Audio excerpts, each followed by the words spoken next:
आज का नमस्कार दोस्तों, रिजल्ट टटशाला में आप सबका एक बार फिर से स्वागत है। तो हम लेकर आ चुके हैं आप लोगों के बीच आज 2 अगस्त 2022 का पेपर कटिंग। तो पेपर कटिंग जो है दोस्तों, इसमें हिंदुस्तान, दैनिक जागरण और द हिंदू का जितना भी दिया हुआ इंपॉर्टेंट फैक्ट है वो हम आप लोगों के बीच लेके आते हैं। तो बारी बारी सारे इंपॉर्टेंट चीज़ को देख लेते हैं। तो चलिए हम लोग शुरुआत करते हैं सबसे प्रमुख घटना से। तो आज का जो सबसे प्रमुख घटना है वो आपको है 5G स्पेक्ट्रम की नीलामी। तो 5G स्पेक्ट्रम की जो नीलामी है उसमें आपको टोटल अमाउंट जो इसका गया है वो आपको 1.5 लाख करोड़ का है। तो ये देखिए आप लोग, यहाँ अश्विनी वैष्णव जो अभी जो रेल मंत्री हैं और इसके साथ ही जो दूरसंचार मंत्री है वो अश्विनी वैष्णव जी है। तो अश्विनी वैष्णव जी ने अभी जो नीलामी की प्रक्रिया हुई थी, ये अभी मतलब कि पूरी प्रक्रिया आपको 1.5 लाख करोड़ तक का गया है। तो ये सब बहुत बड़ी खबर है, जिसमें कि स्पेक्ट्रम की नीलामी जो आपको कितना स्पेक्ट्रम का हुआ है, तो ये देख लीजिए 72,098 मेगाहर्ट्ज का स्पेक्ट्रम का नीलामी हुआ है। तो ये अभी तक जो टोटल स्पेक्ट्रम है वो आपको है 72,098 गीगाहर्ट्ज। तो इतना स्पेक्ट्रम जो है आपको अभी तक नीलाम हुआ है। और कल जो है वो आपको नीलामी की पूरी प्रक्रिया खत्म हो चुकी है। और कौन कौन कंपनियों ने कितना स्पेक्ट्रम खरीदा और किसने कितना अमाउंट खर्च किया वो भी हम लोग हम बता रहे हैं। तो इसके हर एक इंपॉर्टेंट चीज़ पे हम देख लेते हैं। तो इसमें जो इंपॉर्टेंट बातें जो इसका दिया हुआ है 5G स्पेक्ट्रम नीलामी का, तो अभी जो दूरसंचार मंत्री है आपको अश्विनी वैष्णव, इन्होंने बताया है कि ये 10 अगस्त तक पूरा हो जाएगा। स्पेक्ट्रम का जो आवंटन का जो काम है वो 10 अगस्त तक पूरा हो जाएगा। और उम्मीद है कि अक्टूबर से देश में आपको 5G शुरू हो सकता है। अक्टूबर महीने से 5G सर्विस शुरू हो सकती है, ये आपको अभी बताया गया है। इसके बाद जो दिया हुआ है इसमें आगे, ये इसमें देख लीजिए दोस्तों कि इसमें इंपॉर्टेंट चीज़ सब जो वो दिया हुआ है कि किसने कितने स्पेक्ट्रम खरीदे हैं। तो सबसे ज़्यादा स्पेक्ट्रम खरीदने वाला जो है वो आपको है जियो। तो जियो है जो 88,078, ठीक है दोस्तों। तो 88,078 करोड़ रुपए का स्पेक्ट्रम जो है आपको जियो ने खरीदा है 20,470 मेगाहर्ट्ज। तो जियो ने कितना स्पेक्ट्रम खरीदा है? 20,740 स्पेक्ट्रम, ठीक है। इसके बाद एयरटेल ने आपको 43,084 करोड़ 43,084 करोड़ रुपया में जो है आपको 19,000 एक ये 43, ये एयरटेल का है डाटा दोस्तों। तो ये देखिए एयरटेल का जो डाटा है वो आपको दिया हुआ है 43,084 करोड़ रुपए में जो है आपको 19,867 43,084 करोड़ रुपए में 19,867 मेगा हर्ट्ज स्पेक्ट्रम जो है वो आपको भारतीय एयरटेल ने खरीदा है, सुनील मित्तल ने। इसके बाद नेक्स्ट आपको तीसरी दूरसंचार कंपनी जो है वो आपको है वोडाफोन आइडिया। तो वोडाफोन आइडिया जो आपको 18,799 करोड़ रुपए का जो आपको 6,622 मेगा हर्ट्ज का स्पेक्ट्रम जो आपको वोडाफोन आइडिया ने खरीदा है। तो ये तीन जो टेलीकॉम सेक्टर की कंपनियां ये तीन है। तो इन तीनों ने इतना किया। उसके बाद जो है सबसे लास्ट में जो है इस बार जो आया है आपको अडानी भी आया है इस सेक्टर में। तो अडानी जो है वो आपको मात्र 222 करोड़ रुपए में 400 मेगा हर्ट्ज का स्पेक्ट्रम खरीदा है। तो 222 करोड़ रुपए में जो है वो 400 मेगा हर्ट्ज खरीदा। तो ये सिर्फ वाईफाई के सेक्टर में अडानी काम करने के लिए, अभी वो इनका भी ज़्यादा विस्तार नहीं हुआ इसलिए कम है। इसके बाद इससे रिलेटेड और इंपॉर्टेंट चीज़ क्या क्या है ये देख लेते हैं। तो आपको अक्टूबर से 5G देखने को मिल सकता है देश में।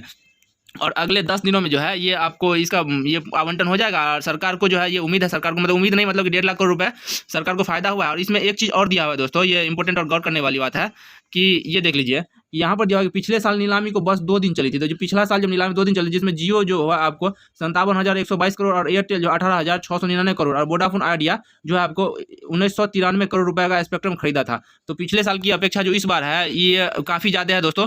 तो 57,000 करोड़ और 1.5 लाख करोड़ में बहुत ज़्यादा अंतर हो जाता है। तो सरकार को अच्छा खासा राजस्व मिला है इस सेक्टर में। तो ये बढ़िया बात है और अच्छी बात है। इसके बाद हम लोग अगला देख लेते हैं दोस्तों। अगला जो दिया हुआ है वो आप देख लीजिए क्या है क्वेश्चन। ये 5G स्पेक्ट्रम हो गया, 5G स्पेक्ट्रम नीलामी पूरा हो गया है। इसके बाद नेक्स्ट आपको है कि देख लीजिए ये आपको दिल्ली DMRC से है, दिल्ली मेट्रो कॉरिडोर से है। तो दिल्ली मेट्रो कॉरिडोर ये भी है। तो चलिए इसमें दिया हुआ है कि सभी मेट्रो कॉरिडोर पर साल के अंत तक NMC से होगा किराया भुगतान। तो NCMC के थ्रू किराए का भुगतान होगा। तो ये अभी जो है आपको एयरपोर्ट रूट पे ये NCMC जो चलाया जा रहा है, ठीक है। तो इसमें देख लेते हैं NCMC होता क्या है दोस्तों। तो ये होता है नेशनल कॉमन मोबिलिटी कार्ड, ठीक है। तो नेशनल कॉमन मोबिलिटी कार्ड, यहाँ आप लोग देख लीजिए NCMC जो होता है वो आपको होता है नेशनल कॉमन मोबिलिटी कार्ड। वो QR कोड, इससे किराए का भुगतान जो होगा इससे होगा। इसके बाद अगला हम लोग देख लेते हैं, वो दिया हुआ है आपको कि विनाश वाले हथियारों की फंडिंग पर लगेगा प्रतिबंध, ठीक है दोस्तों। तो ये जो आपको अभी राज्यसभा में एक विधेयक पारित हुआ है, जिसके जरिए जो है आपको जो विधानसभा जो हमारे राज्यसभा में पारित हुआ है उसमें दिया हुआ है आपको कि राज्यसभा ने व्यापक विनाश वाले हथियारों की फंडिंग पर प्रतिबंध लगाने के लिए एक विधेयक को पारित कर दिया। विधेयक के जरिए केंद्र सरकार इस तरह की गतिविधियों पर लिप्त संलिप्तों को फ्रीज करके जब्त करने और अटैच करने का अधिकार भी दिया है। तो जो भी दोस्तों इलीगल काम जो भी अगर देश में होगा खतरनाक हथियार बनाने का या रखने का, तो उसकी संपत्तियों को फ्रीज किया जाएगा। इस क्षेत्र को लेकर एक कानून बनाया जा रहा है। तो वही चीज़ है कि विनाश वाले हथियारों की फंडिंग पर लगेगा प्रतिबंध। इसको लेकर राज्यसभा में अभी विधेयक लाया गया है जो बाद में जाकर कानून बनेगा। उसके बाद नेक्स्ट दिया हुआ है वो देख लेते हैं। काशी के शिल्पी के लड़के ने टुकड़े पर रचा बुद्ध चरित। तो बुद्ध चरित के लेखक कौन है दोस्तों? सबसे पहले ये देख लीजिए बुद्ध चरित के लेखक जो आपको अश्व घोष है। ये मतलब कि ये बराबर हिस्ट्री क्वेश्चन में आते रहता है। तो यहाँ पे हम लोग देख लेते हैं कि बुद्ध चरित जो है वो अश्व घोष। बुद्ध चरित के लेखक कौन है? अश्व घोष का महाकाव्य बुद्ध चरितम। तो ठीक है, बुद्ध चरितम जो है वो अश्व घोष का है। और उसके बाद यहाँ पे दिया हुआ है कि लकड़ी पे जो है उसको उकेरा गया है। तो उसका नाम है विश्वकर्मा। शिल्पी का है संदीप विश्वकर्मा जो है वो आपको लकड़ी पर जो है आपको पूरे बुद्ध चरित्र को उकेरा है, उन्होंने खांचा बना बना के उस पर लिख दिया है, उसको जो सजीव उसका चित्रण किया है। ठीक है, तो बुद्ध चरित्र जो है लगभग 2800 साल पूर्व जो है आपको देखिए दोस्तों, ये आपको 2800 साल पूर्व 6ठी शताब्दी में महात्मा बुद्ध के ज्ञान प्राप्ति के बाद जो बुद्ध चरित्र हुआ लिखा था। तो इसके रचनाकार जो है वो आपको अश्वघोष है। तो अश्वघोष जो है महाकाव्य बुद्ध चरित्र में भगवान बुद्ध के जीवन का वर्णन किया है और जो 28 भागों में विभक्त है। ठीक है, तो ये आपको लिखा है, ये अच्छी बात है और एक अच्छा पहल है। तो ये ध्यान रखिए कि बुद्ध चरित्र को शिल्पी विश्वकर्मा ने पूरे सजीव चित्रित एकदम उकेर दिया है, उसको चित्रित वर्णन किया है लकड़ी पे। इसके बाद हम लोग देखते हैं आगे जो दिया हुआ है वो है आपको मध्य प्रदेश में चीतों। तो दोस्तों ये एक बहुत अच्छी खबर है कि नामीबिया जो एक अफ्रीकन कंट्री देश है, मध्य अफ्रीकन कंट्री देश नामीबिया, तो नामीबिया से आपको 20 चीतों को लाया जा रहा है और इन चीतों को कहाँ पे बसाया जाएगा, तो मध्य प्रदेश के कानो नेशनल पार्क में। तो देख लीजिए दोस्तों, यहाँ पर दिया हुआ है कि यहाँ पे कि मध्य प्रदेश के श्यामपुर कूनो पालपुर राष्ट्रीय उद्यान, कूनो पालपुर राष्ट्रीय उद्यान में अफ्रीकी देश नामीबिया से लाकर चीता बसाए जाने की अंतिम चरण में। तो वो समझौता हो चुका है दोस्तों, इस पे एस जयशंकर ने हस्ताक्षर भी किया है। तो 20 चीतों को जो है लाकर वो आपको यहाँ पे कूनो नेशनल पार्क में रखा जाएगा और इसके लिए जो है दोस्तों वो आपको इनको सुरक्षित करने के लिए 5 किलोमीटर का जो 5 स्क्वायर किलोमीटर का जो एक बाड़ा बनाया गया है, जिसमें आपको पहले जो है 15 दिन जो है इसमें 15 दिन पहले तक इसमें तेंदुआ था। इस 5 स्क्वायर किलोमीटर क्षेत्र की जो है आपको बाड़ा लगाया, कटीले तारों से घेरा गया है ताकि इसमें चीतों को नुकसान पहुंचाने के लिए कोई जानवर नहीं आए। तो कुल मिलाकर इसमें इंपॉर्टेंट ये है दोस्तों कि ये जो चीता आपको नामीबिया देश से आ रहा है, तो नामीबिया से कितने चीते आ रहे हैं, तो 20 चीते आ रहे हैं। इनको रखा कहाँ जाएगा, तो कूनो नेशनल पार्क में रखा जाएगा। यही है दोस्तों। इसके बाद हम लोग अगले क्वेश्चन को देख लेते हैं। अगले क्वेश्चन जो है वो आपको ये है, देखिए दोस्तों क्या है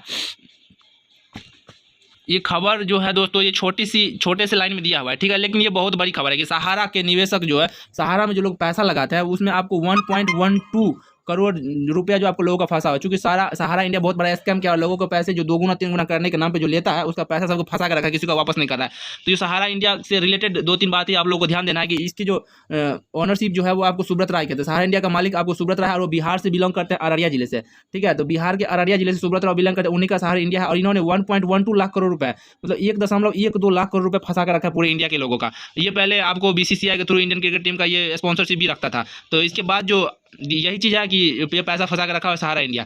इसके बाद अगला है दोस्तों वही चीज़ है कि सहारा इंडिया ने 1.12 लाख करोड़ रुपए फंसा दिया है।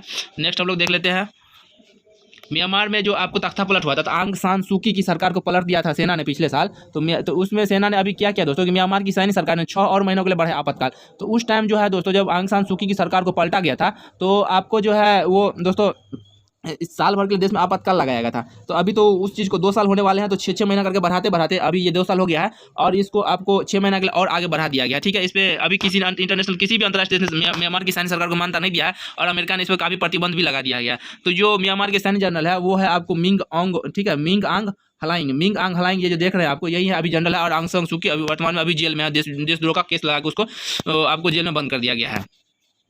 नेक्स्ट हम लोग देख लेते हैं दोस्तों, अटलांटिक में भारत और फ्रांस की सेनाओं ने नौसेना ने किया युद्धाभ्यास। तो अटलांटिक महासागर में भारत और फ्रांस की नौसेनाओं ने किया है सैन्य युद्धाभ्यास। तो सैन्य युद्धाभ्यास क्या है, इसका नाम क्या है, इसका कुछ नाम होगा तो हम लोग नाम देख लेते हैं दोस्तों।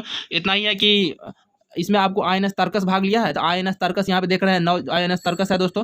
ठीक, INS तर्कस जो है वो आपको 29 और 30 जुलाई को जो अटलांटिक महासागर फ्रांसीसी जहाजों के साथ MPX सैन्य अभ्यास MPX किया। तो इसका जो नाम है भारत और फ्रांस के साथ जो सैन्य अभ्यास हुआ है इसका नाम है दोस्तों MPX। और MPX में भाग किसने लिया है, तो INS तर्कस ने भाग लिया है। तो सैन्य अभ्यास MPX में भारत और फ्रांस का ये सैन्य अभ्यास है MPX। ठीक है, इसके बाद आगे चलते हैं, हम लोग आगे देख लेते हैं कि कर्नाटक से जुड़ा हुआ खबर है दोस्तों। कर्नाटक में जो आपको 44वां ओलंपियाड हो रहा है, तो 44 ओलंपियाड जो आपको कहाँ हो रहा है, तो कर्नाटक में हो रहा है महाबलीपुरम में। ठीक है दोस्तों, तो यहाँ देख लीजिए, यहाँ पे दिया हुआ है कि तमिलनाडु, सॉरी दोस्तों कर्नाटक नहीं दोस्तों, मिस्टेक हो गया है, ये हम लोग देख लेते हैं कि तमिलनाडु के महाबलीपुरम दोस्तों। तो महाबलीपुरम में 44वां शतरंज ओलंपियाड का आयोजन हो रहा है। ठीक है, तो कल मैंने आप लोगों को बताया था कि 28 जुलाई को प्रधानमंत्री नरेंद्र मोदी ने इसका उद्घाटन किया, शुभारंभ किया। ठीक है, तो इसमें रिलेटेड एक फैक्ट है कि देखिए दोस्तों, जो ये चेस जो है ना, आपको चेस का जो है वो आपको कहा जाता है कि ये भगवान शिव और माता पार्वती ने इनको सबसे पहले खेला था। तो कर्नाटक में एक मंदिर है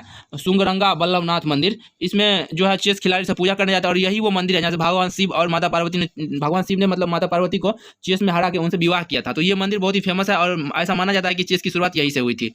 ठीक है, और यहाँ पे विभिन्न तरह की मूर्ति कलाएं भी उसमें बना हुआ है। तो देख लीजिए वहाँ की जो शैल चित्र कला है उसमें लिखा हुआ है वहाँ पे दोस्तों कि ये आपको शतरंज खेलते भगवान शिव और माँ पार्वती की मूर्ति। तो ये सही है दोस्तों। इसकी चलिए आगे देख लेते हैं हम लोग।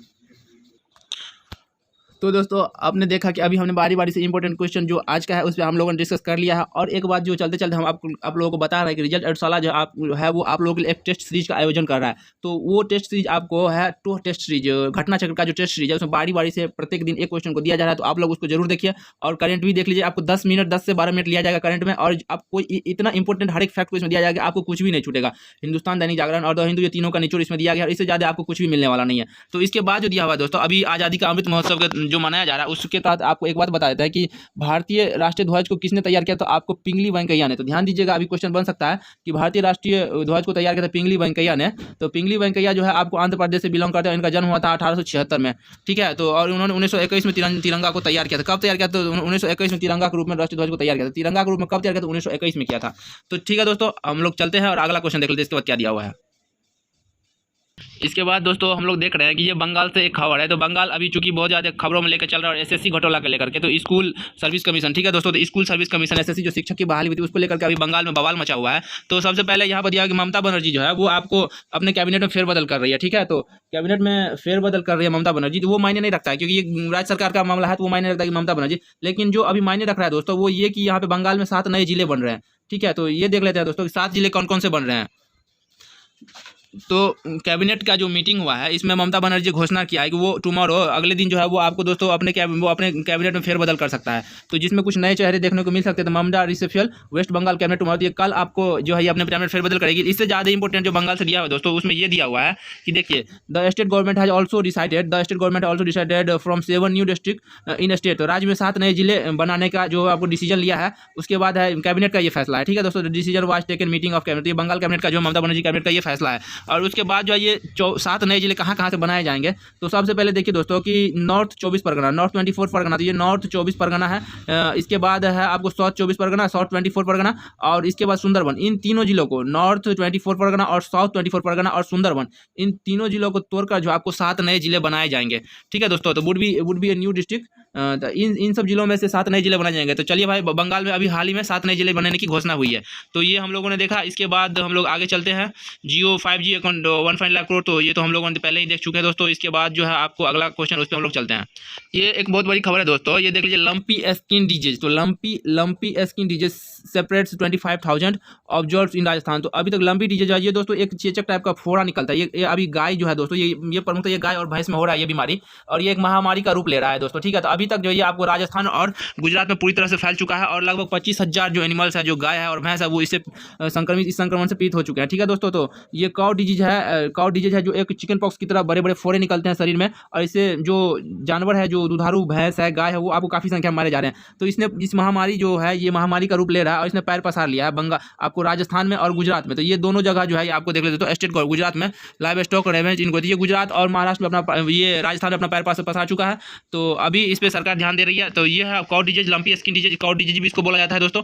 तो ये एक वायरस है, और वायरस के थ्रू ये फैल रहा है, एक दूसरे से कॉन्टैक्ट में आने से, हवा के संपर्क में आने से ये बहुत ही तेजी से फैल रहा है। तो इसके बाद हम लोग चलते हैं।